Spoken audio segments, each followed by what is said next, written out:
Okay, so for today, what is today? Today's February 23rd, 2016. I've got in some new cuttings that a little bit on the rare side, something that I've been looking for a little while. Right here. So I got some Black Madeira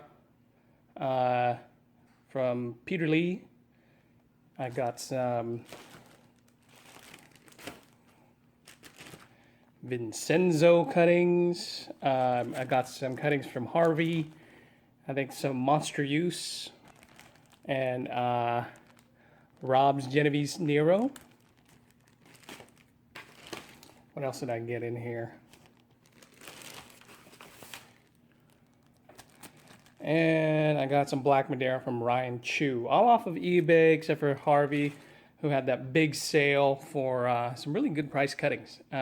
So I'm thankful he did that.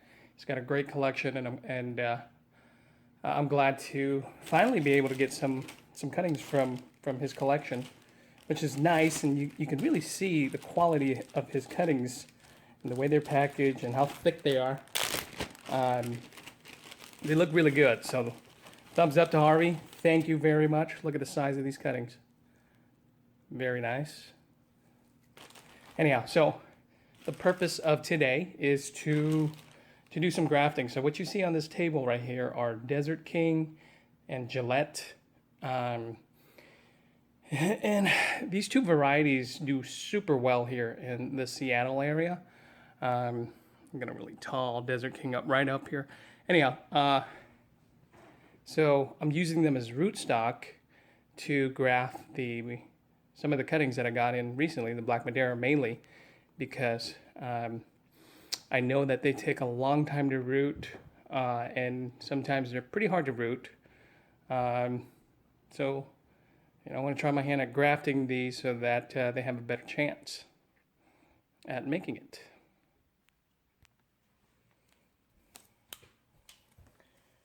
Okay, so this is a big Desert King that I just pulled in from outside. This thing has got to be close to 4 feet tall, and it looks like I'm gonna have to sacrifice a lot of this wood so that I can graft something onto here. So it's gonna be a little bit of I don't mind sacrificing a little bit of, or one of the plants that I've got so that I can graft on a better fig. Okay.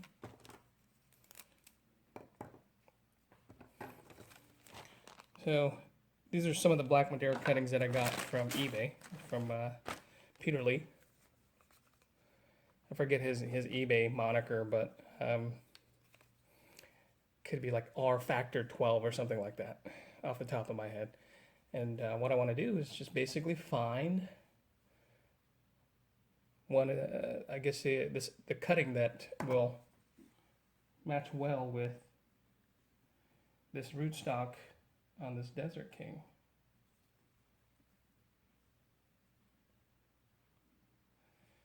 I think it's going to be this guy.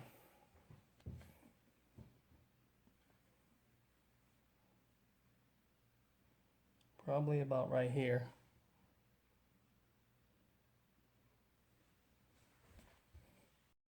Okay, so now that I've chosen the cutting that's going to go on there, I will make my cut on this fig.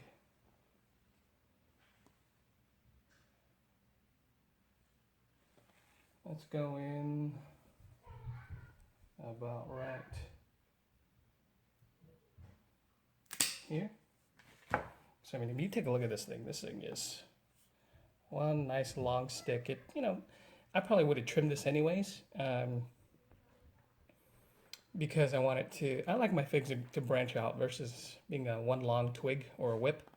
So if you're watching this and you want to get this cutting right here, my Desert King cutting, feel free to send me a private message, and I can send this to you for free. Just pay the postage, like $3, somewhere around there, and I'll send you these cuttings for free.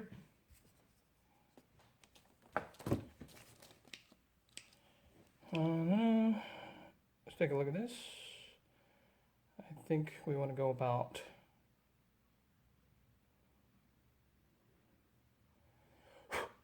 right there.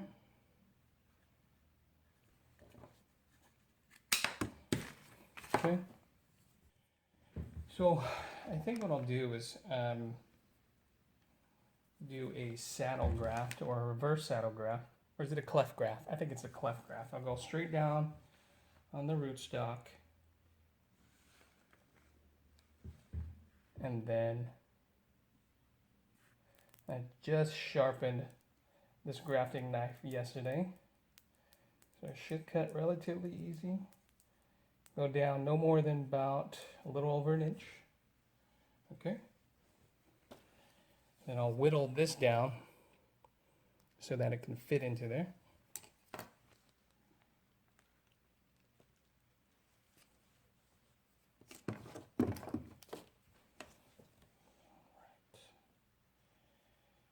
So,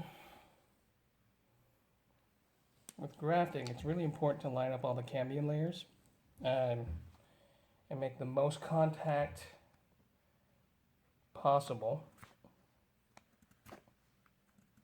Oh yeah. This knife was super dull yesterday. I'm glad I took the time to sharpen it because it's making this just a little bit easier to do.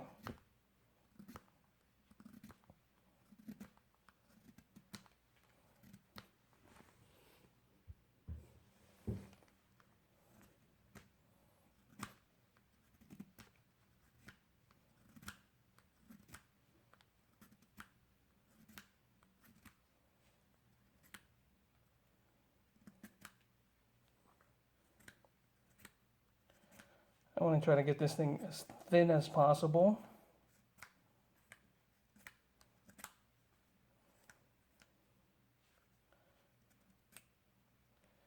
Without breaking it.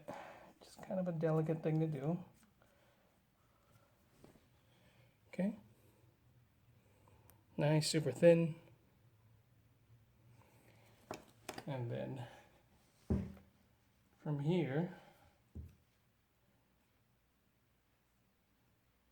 wedge it into the cleft graft.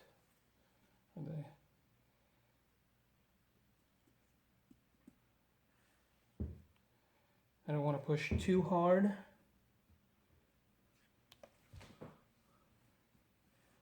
Because I don't want to split the rootstock. Right here, it's a pretty good fit. It's a nice fit. It's nice. It's snug. I think I need to do just a tad bit more sharpening towards the bottom.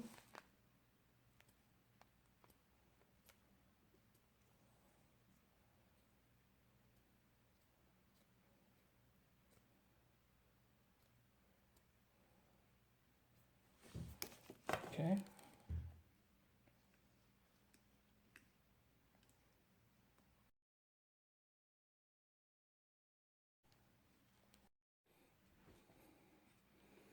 Okay, so here's the graft.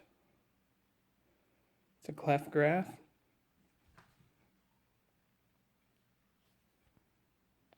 You can see I left a little bit of a gap. And so I was watching other videos about grafting, and that's kind of what you have to do, is leave a little bit of a gap still. Here it is all the way around. Pretty good fit. Now it's time for the parafilm. Okay, so I've got this parafilm. Bought it off of Amazon. What you want to do is start the graft a little bit below where you cut. Each time you go around, you stretch it just a tad bit.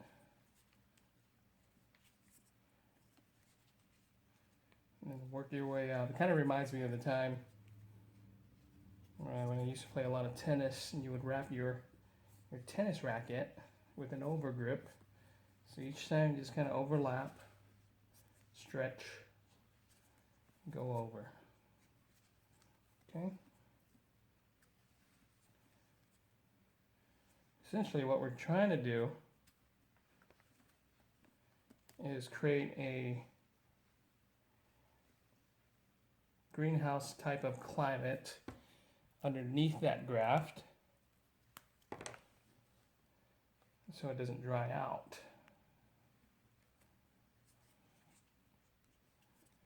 Okay, just keep working our way around.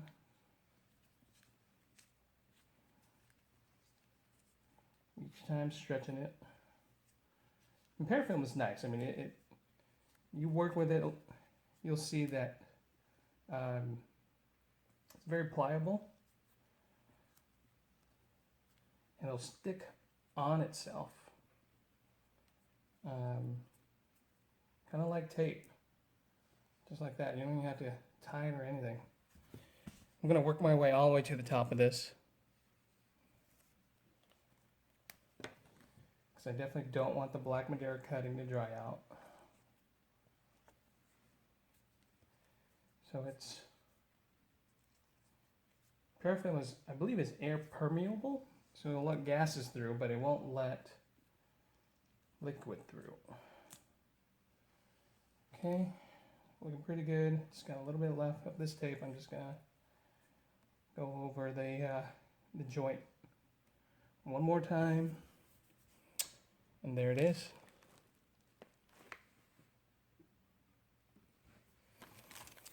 Okay, so last year I had the problem of cuttings drying out, and so this year I won't make that mistake. I'm just taking some green garden ribbon and using this to actually apply pressure onto the joint or onto the cleft graft, so that, you know, we're basically mashing the rootstock and the scion together to get maximum contact and increase the chance of success with it.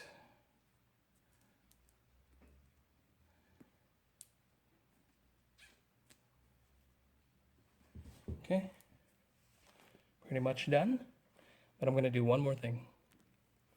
Okay, so because I'm a bit OCD, I am taking some saran wrap and wrapping the top of this so that it certainly won't dry out after this. And I have to kind of watch this just in case I see some budding,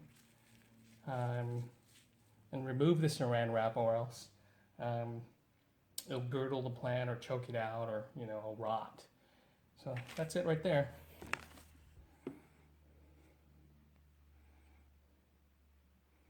That's a Black Madeira grafted onto a Desert King. Thanks for watching. Actually, I'll probably just show you the result of grafting the rest of these, and instead of making you watch the whole thing one more time. Or I could do one more just to show you. Okay, so I guess I changed my mind. I'm going to show you another grafting of a Gillette. And I'm going to use Black Madeira one more time as the scion. So this is a Gillette cutting that I started last year in July. So it's starting to wake up now. You can see the leaf bud, which means I know the plant is alive, it's waking up, and it's putting all of its energy into this stem right here. So what I'm going to do is sacrifice that stem, cut this off of this Black Madeira cutting, and then graft it on top.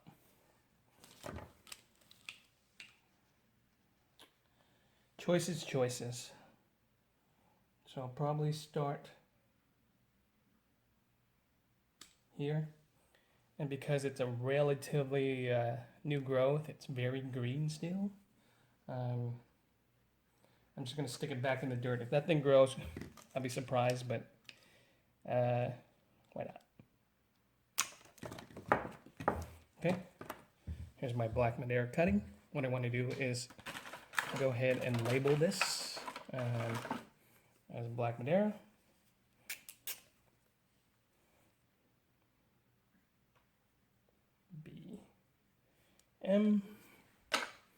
Okay, I can feel the sap actually coming out of these two. And what I'm going to do here is probably do a saddle graft, because this wood is soft enough to do that.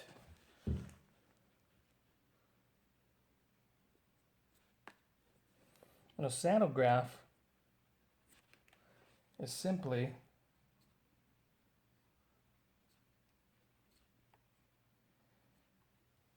the rootstock has the point, and the scion is going to have the cleft.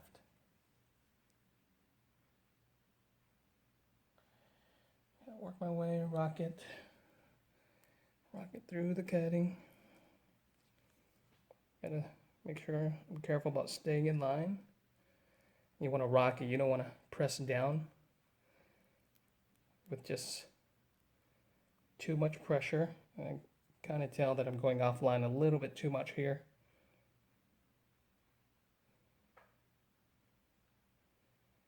So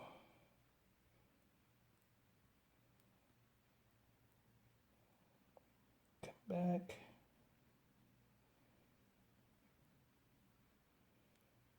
This one's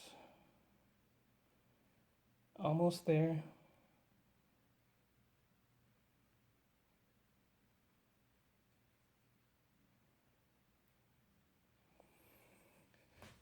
So actually carved out a small wedge. This is what you got. Okay. I'm going to put it on this way. I'm actually going to cut it down just a little bit farther.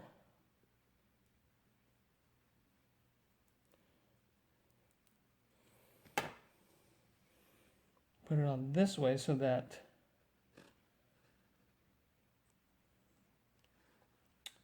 the new branch will point straight up versus like going this way and it's going to go down.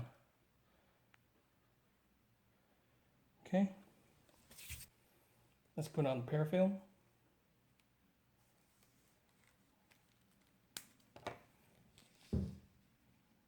This time I'm actually going to start right over the grafted part and then work my way down and then work my way up again. So yesterday I actually practiced a little bit on some Black Madeira and a MVSB fig rootstock. I did that without filming so that way I can get a little bit of practice. I'm glad I did, because today makes it a little bit easier for me to talk you through this. You can find a lot of grafting videos on YouTube, but not a lot of videos on grafting figs. I'm going to use the garden tape. This is what I'm using to apply the pressure versus using the parafilm, because parafilm you can't wrap too tight or else it'll break. I'm using the gardening tape simply as a way of applying good hard pressure onto the fig, or the fig graft. Hold that nice and tight. There you go, that's done. I'm probably going to wrap this up in saran wrap as well. Okay, let's get this thing wrapped up. This is so it keeps the humidity, doesn't dry out. And I'm doing it loosely, of course, because I don't want it to get too tight on it. And because we were manhandling this fig, it's going to come loose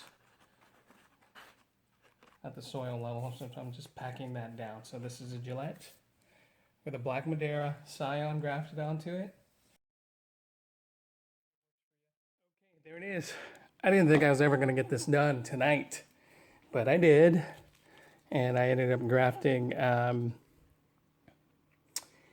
11 Black Madeira cuttings onto Desert King and Gillette rootstock that were grown last year. So here it is, man. I only did Black Madeira tonight because honestly that's the only fig that I give a damn about at the moment. And you know, I probably ended up using probably two and a half cuttings to graft 11 different plants. To me, that's pretty good ratio in terms of having to, I guess, sacrifice Black Madeira cuttings. As we all know, they are not cheap, but if you have a fully grown plant, it's that much more valuable versus, you know, a cutting that you will try to root and die on you. So anyhow, I'll follow up with some updates on these and keep you updated. What I'm going to do with these plants, I'm going to actually put them in my garage. There are windows in the garage, so they do get some light. I have 3 fish tanks in there, so it keeps everything in there really humid, which I think is probably a good thing for these fresh grafted plants. All right, have a good night.